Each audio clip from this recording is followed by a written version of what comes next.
میگن التزام عملی به دین نداره. کی گفته؟ اتفاقا من التزام عملی به دین دارم. من دین رو باور دارم. من دین رو دوست دارم. ریاکاری و تظاهر رو دوست ندارم. اون چیزی که به من ارزش داده دینه.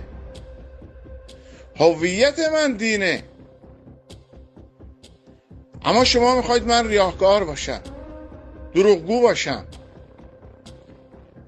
متملق و چاپلوس باشم. از تو دل این تملق و چاپلوس و ریاکاری جز فساد چیزی در نمیاد، جز تباهی چیزی در نمیاد، جز بدبختی چیزی در نمیاد. اصلا من این دین ریاکاری رو دوست ندارم و بهشم اصلا باور ندارم. دینی که عدالت به من نشون بده، دینی که مساوات به من نشون بده، دینی که به من حریت بده، دینی که به من آزادگی و جوانمردی بده، اون رو دوست دارم. من دین ریاکاری رو دوست ندارم.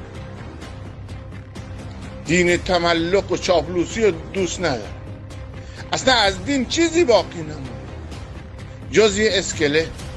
ارزش‌های دین رو گرفتید که خودتون رو باهاش با ارزش کنید، نه خودتون ارزش پیدا کردید. دینم برای مردم بی ارزش کردید.